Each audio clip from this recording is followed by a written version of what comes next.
morning, Saint Lucia, and welcome to This Morning Waking Up in the Know with me, Jenna and Gaston. It is Monday, May 16th, 2016, and yes, the week is here again. But before we get into our morning's program, let me give you a recap of the weekend's headlines. Local pest control company FDL Limited has joined forces with the Ministry of Health to fight the Zika virus. The company, through the ministry, presented residents of Gadet with several mosquito traps. The traps will hopefully form part of a wider efforts by residents to rid their community of mosquitoes. The community of Gadet was chosen for two reasons. First, the unreliable water supply, which forces residents to store water in drums, and secondly, the resulting high-density mosquito infestation. That is why we are also introducing what we call the ideal water container, where persons will be taught how to prepare that water container so that mosquito does not have very limited access to that container. It's a container where you have proper covering, and also you add a spigot to it where the persons can access the water via the pipe. The traps were designed by a company in Netherlands and do not use chemical insecticides but are instead based on biocontrol agents. It's a semi-lethal trap. Because I say semi-lethal because it would target both the larvae and the adult mosquito, but it won't kill them instantly. It's a process. Inside the trap we have a bacteria, two actives, two bioactives, a bacteria and a fungus. We also have a lure in the form of brasist that would attract the mosquitoes to the trap. They would then come in the trap, lay their eggs, pick up the actives and spread it into other breeding sites around the house, around the households in a 400 square meter radius. FDL said it was happy for the opportunity to partner with the ministry and to give back to the community. In handing over mosquito traps to residents, FDL and health officials underscored the need for them to be used in tandem with other measures to reduce mosquito breeding sites. I don't think there's any magic bullet for Zika, but certainly the trap is one in the arsenal of weapons that could be used to attack the problem. We need a very integrated, intersectoral, multidisciplinary approach to this. Education is a big part of it. Various products, various technologies will help, but the basic thing is that persons need to take responsibility. Not every household in the community received the trap. According to the FDL consultant, every house doesn't need one either. Because of the proximity of the houses, all residents within a 400-meter radius could effectively be covered by a single trap. Music to the ears of residents. It was a good thing. It was very good for the community. Even though people didn't turn out in a large number, but I hope it will help us to eradicate the mosquitoes and also the virus. Health officials continue to underscore the importance of personal responsibility in eliminating mosquito breeding grounds and are encouraging all residents to regularly inspect their homes and communities for potential breeding sites. A similar exercise is planned for Montpinash. For the DBS Newsworld, I am Jenna and Gaston. And for most people, whether they realize it or not, music is a big part of their daily lives and can have a major impact on our moods. It is because music has such significant impact on person's mindset and well-being that it has become an important tool in managing numerous medical conditions and in treatment of persons with mental illness. For most people, whether they realize it or not, music is a big part of their daily lives and can have a major impact on our moods. It is because music has such significant impact on a person's mindset and well-being that it has become an important tool in managing numerous medical conditions and in the treatment of persons with mental illness.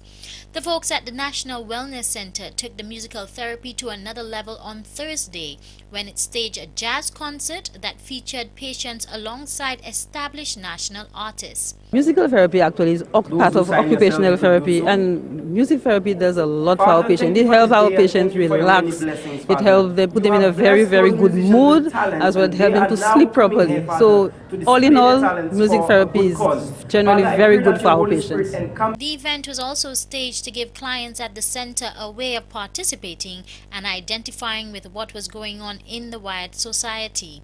In this case, ongoing National Jazz and Arts Festival events. It is one of several social activities staged by the center. We certainly will be encouraging it because the clients are in need of that which happens around, especially if it will add to therapeutic components of their own care. So we are happy when persons come around, when families visit, especially in those kinds of settings. The initiative was welcomed by the family of the patients. These activities can enhance those who are mentally ill, and at least it can be a cure for them, because music can really enhance you and have you motivated and have you seeing things at a different level. So I'm happy about that treatment that the guys are getting right now. The Wellness Center has repeatedly called for families and entire communities to be part of the healing process. Research shows that the best treatment results are achieved when clients and their family or close friends are all part of the treatment team. For the DBS News World, I am Janan Gastor. That has been your recap of the weekend's headlines. Stay tuned because your daily horoscope is coming up next.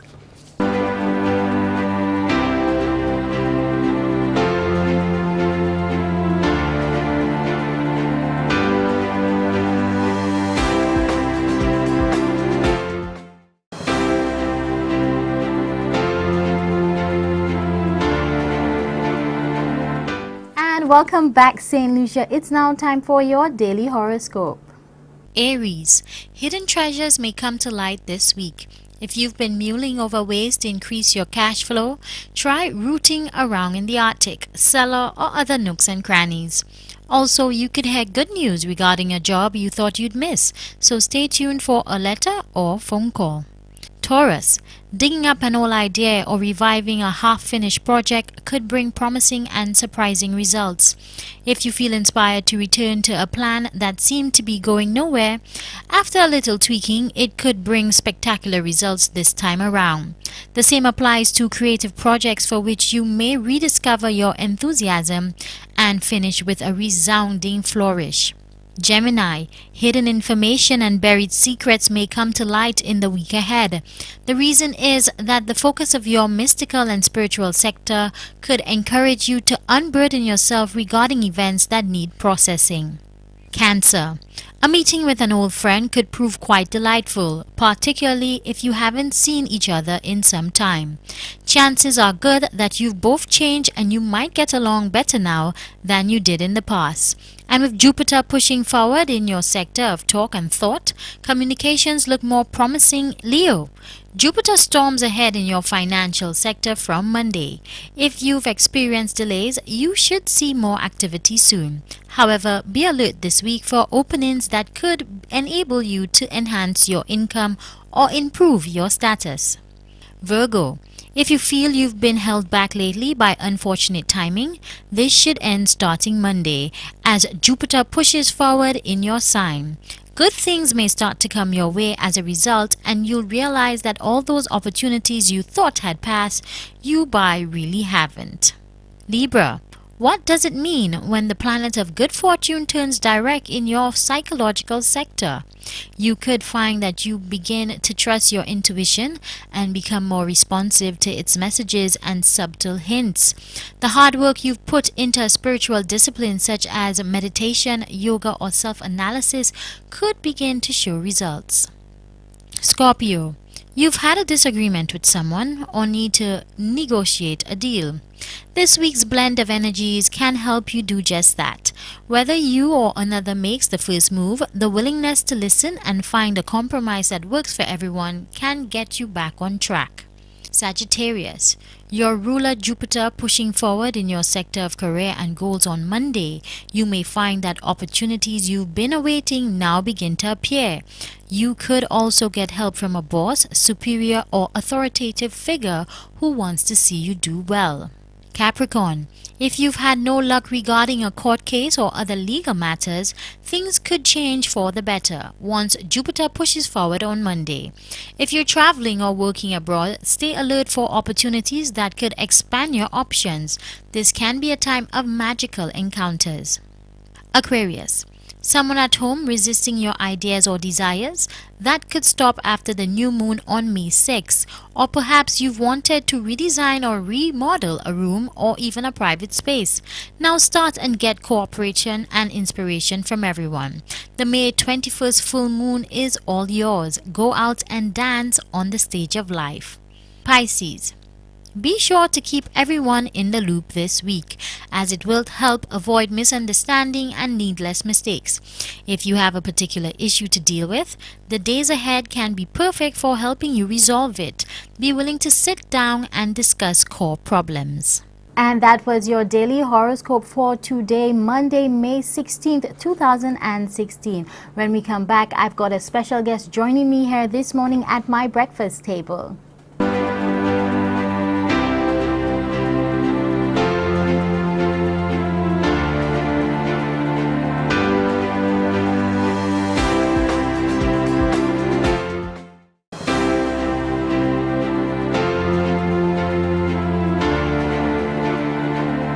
And welcome back, St. Lucia. And joining me at my breakfast table this morning is a name that has somewhat starting to become a household name.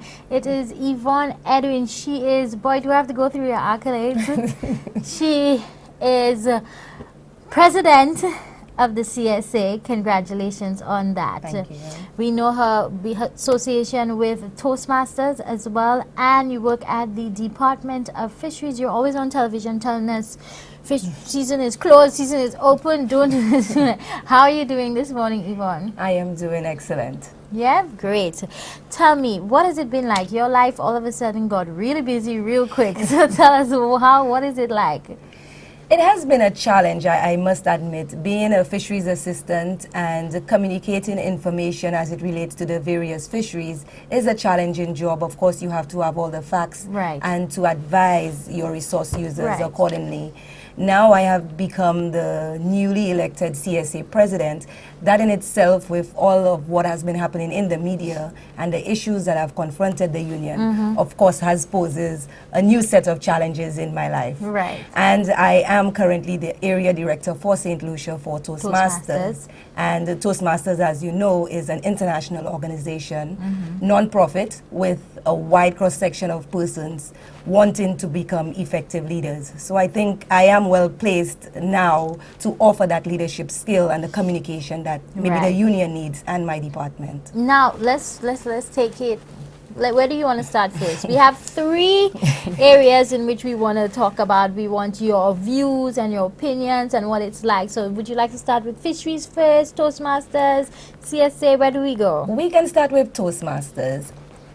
More recently, or yeah, I could say recently, we heard even the Prime Minister talking about leadership or persons emerging from the public sector becoming leaders. And Toastmasters places any average person, any person who feels that they want to enhance their communication skills or enhance their leadership skills to become effective leaders, Toastmasters offers you that opportunity. I have been through the program for the last 5 years. Our public service Toastmasters Club started in 2011. And since then, I have served as the president and the vice president of my club.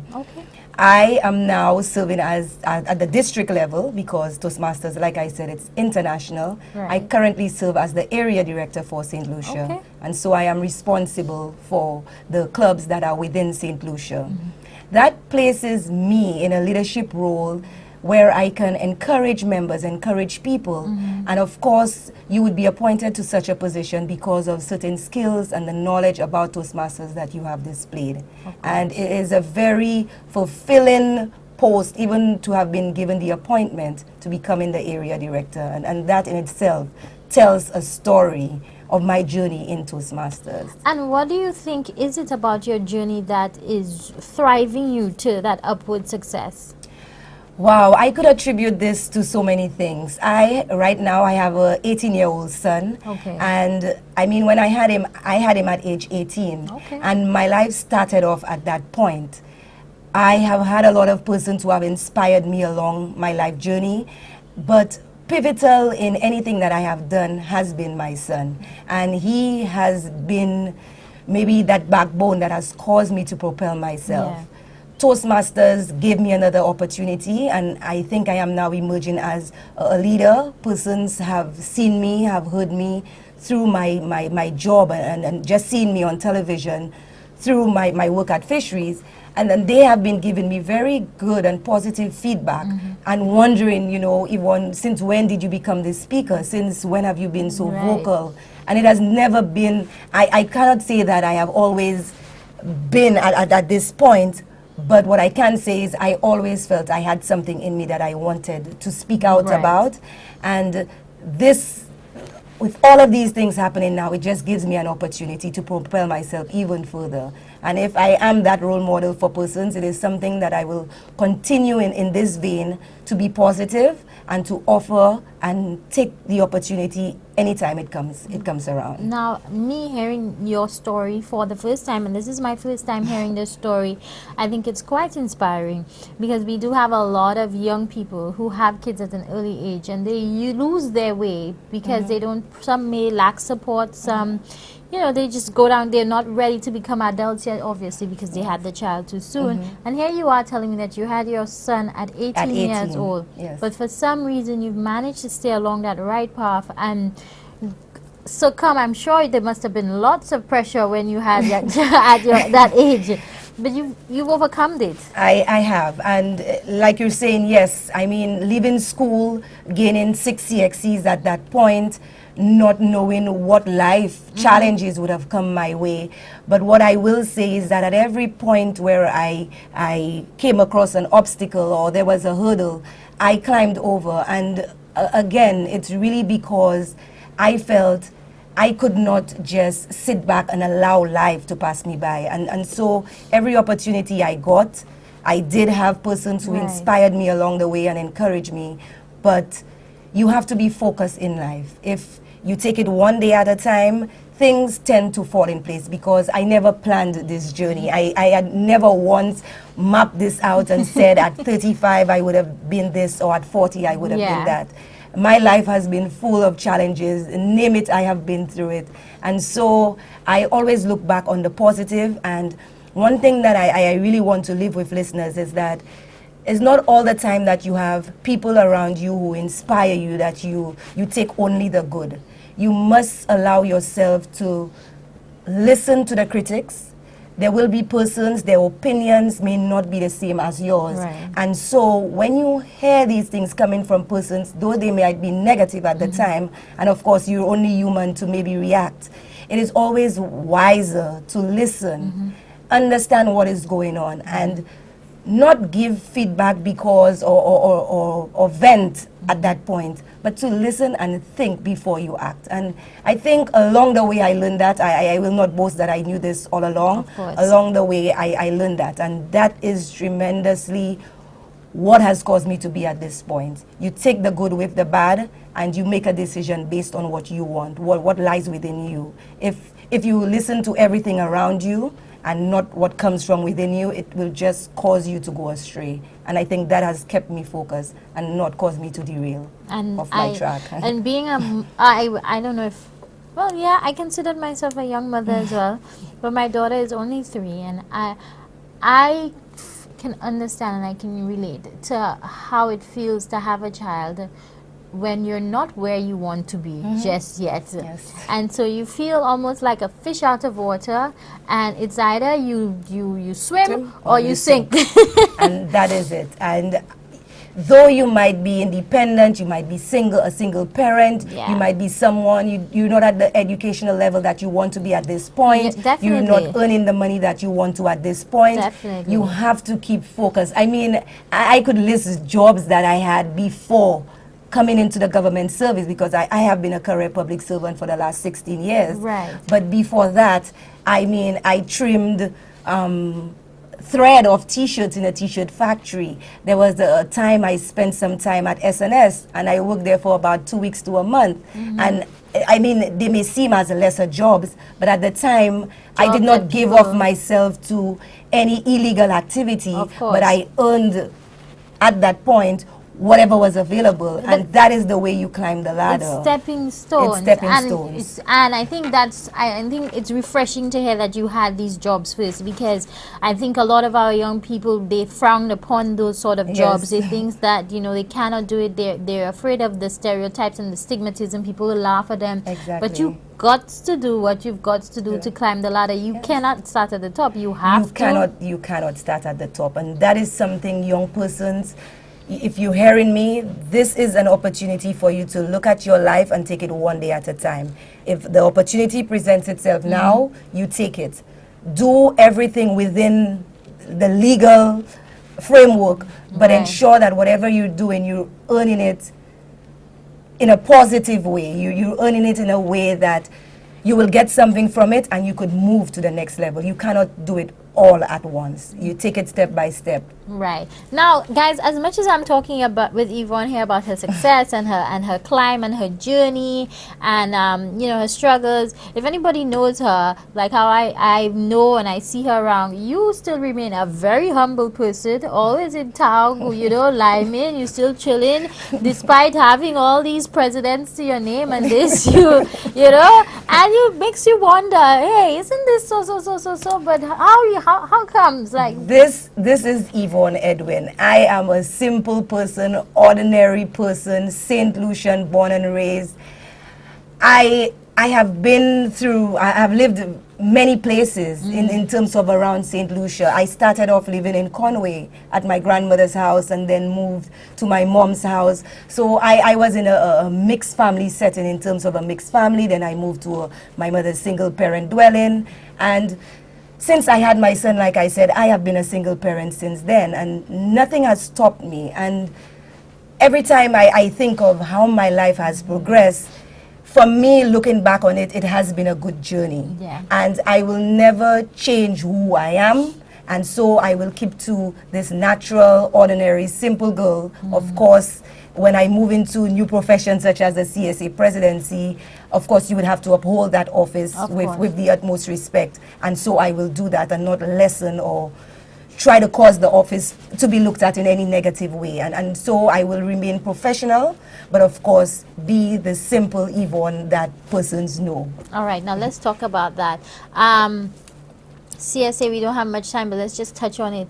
CSA, let's clarify. So you have to leave the fisheries to hold that office? No, I do not. A lot of persons have asked this very question. I remain as a public officer. Okay. And as a member of CSA, once you have been a member for 2 years, a financial member for 2 years, it gives you an opportunity to run for any office. Okay. And it is basically members who entrust their faith in you based on, it could be your career and how you have developed. I'm guessing persons may have voted for me because they knew me and they knew of me, and I may have possessed certain leadership skills that they may have wanted to see in the CSA. Right. And this is as basic as it is. I remain a fisheries assistant, responsible for information and communication, and when needs be, I would attend meetings on behalf of my members.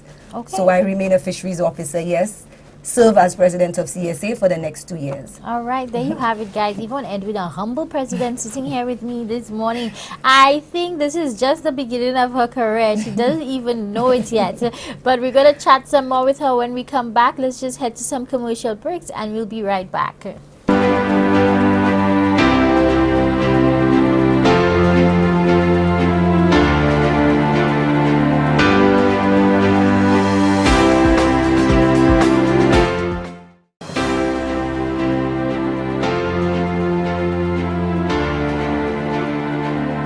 And welcome back, St. Lucia, and sitting here with me is Yvonne Edwin, and we've been having a chat and I've been learning so much about her, things that I didn't know and things that were very inspirational, things that I can relate to, and I'm sure a lot of you watching the program here this morning can relate to. And I think they've gotten a little closer to you just after the last 8 minutes. We've actually gotten to know you from a different perspective, yes. a different light, and I think that's absolutely amazing that people. Yvonne, do you think you'll ever go into politics? I do not believe that I will go into politics. If I could answer your question very bluntly, is I hate politics. Okay. I hate what politics have done to our people. I hate how politics have divided households. I hate how politics have divided workplaces, the CSA union, and other organizations. Simply because I think politics remains or should remain at the ballot box on election day. You go and decide based on whichever government is in power or whichever government is in opposition. You decide based, and of course each person would make that determination if you're looking at the individual party's performance or what they are promising to bring in, given that they might be in opposition. And so I think as individuals we need to make that choice, Right. but it remains on election day. You won't see me at any one political meeting. I go to various political meetings, of course, depending on who is speaking. Of course. And as a Toastmaster, of course, I am always critical of speakers, and so it gives me an opportunity for the skills that I have learned to put myself in those positions. So you would see me at any political party meeting. And when I go to vote, I think it should remain there. That's where I draw the line. Right. And so for me, politics is not something that I would venture into. But my life course has, you know. Yeah, I mean, and Taken after this- hearing your story, I would want more women like you to be in that sort of leadership, government leadership positions, because women like you you've lived the story to tell the story, so therefore you can relate. And we know that one of our biggest problems we have on the island is unemployment. And I don't like to really label it unemployment, but I like to call it somewhat youth delinquency. Yes, Because some of it a is. lot of it is a lot of young people, very delinquent, no ambition, or struggling, or don't even know how to start looking for employment. And I think it boils back to, you know, persons with your experience being able to understand that. So for me, that's why I asked if you think you'd ever go into politics, because I just see that as a nice, you know, leadership role for you. But let's take it one step at a time. You have your CSA to build To attend that, to, yes. according to you. And tell me what that was like on that campaign. I did not really have a campaign.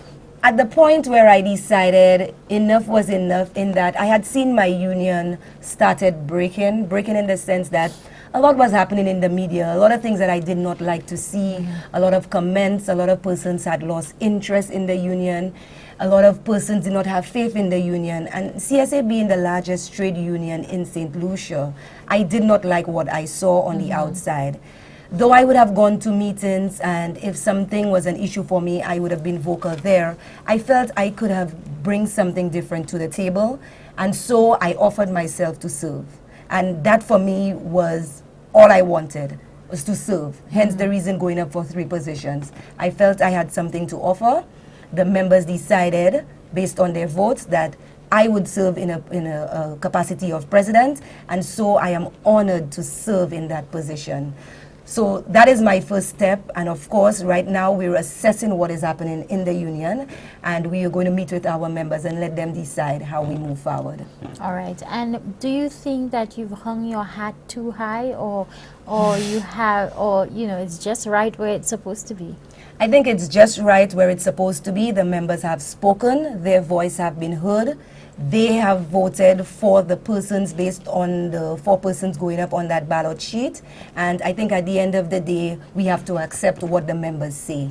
And because it is a membership organization, the majority rules. And so I am taking this in stride. I am taking this one day at a time. And my focus definitely is my members' mandate. Whatever it is that they wish, based on a majority decision, I will listen, I will take in suggestions and feedback from all, because at the end of the day, again, it is a membership organization, Right. and I cannot be one-sided in any decision that I take. I have a very strong executive that's willing to work. We have very similar approaches on how we want to do things Right. and how we want to see the CSA move, and that will be our focus. Were you nervous at all? Closer to the day, on the day, I started getting nervous simply because I wasn't sure who the composition of the executive would have been. Right. But never was I nervous in terms of when I offered myself. I offered myself, and at that point I was willing to do it, and I wasn't nervous. The only nerves kicked in on the night of election when I did not know the composition of the new executive coming Right. in. And that, for me, was the only time I had any nerves at all. All right. And so we've touched on Toastmasters, we've touched on CSA. I don't want to go too much into the CSA. I leave that for the political hacks and Yes. everybody to do. I just want to, before we wrap it up, I mean, tell us a little bit about, you know, your current job as an assistant fisheries. What's the correct title? I am responsible for information and communication, Right. fisheries assistant. I really just want to know, how is it that you deal with the fishes? That's what I want to know. I just want to know, how do you deal with the fishes? Because let me tell you, some of them could be some real characters. And that is said by most persons. Most persons would tell you fishermen are difficult persons. They do a difficult job. It's a very risky expeditions that they go out on every morning, and of course sometimes they're unsure of returning home because of the risk involved. And so I sometimes understand why, you know, persons would have that perception about them. But when you sit with a fisher and you hear their stories, you understand the roles that they play Right. in terms of food security and ensuring that we have the relevant protein. Right. They are very important, and so that's what makes me really love my job as a fisheries assistant. I am not a biologist by profession, but because of the support I get from my team members, Right. a lot of the knowledge and the experience that I have gained, it's through my 16 years in the service, and it's a job that I really love. As you could tell, I like speaking, of course, because of Toastmasters, and so anytime I get to impact information or to divulge information on any one issue, You go I right always for it. want to have the relevant research done Right. in order to disseminate, and that in itself just makes the job easier, and the information is always readily available. All right. Well, guys, I know we're running out of time here this morning. So much to talk about. It was such an interesting conversation. I feel as if like the time just went by. Right, yes. Like, where did it go? But to be honest, I think you started off the week inspirational, not only for me, but for viewers watching this morning. And so I want everybody to take a page from this lady's book here this morning. Let's pay attention to this week. Let's pay special focus to this week. And I think our lesson here is to get over your struggles, get over your over it. and keep striving for success. And that's the message Yvonne and I are going to leave with you here this morning. Yvonne, thank you so much for joining me on Thank my you. show this Thank morning. you. It was indeed such a pleasure getting to know you. I hope you can come back. I do hope I And can. we can talk about some other things, and we can go in depth about other topics and other topics. subjects. And thank you so much for watching, everyone. Please join me back here again, same time, same place, tomorrow morning. Have a lovely and a wonderful weekend and a wonderful week. Bye-bye.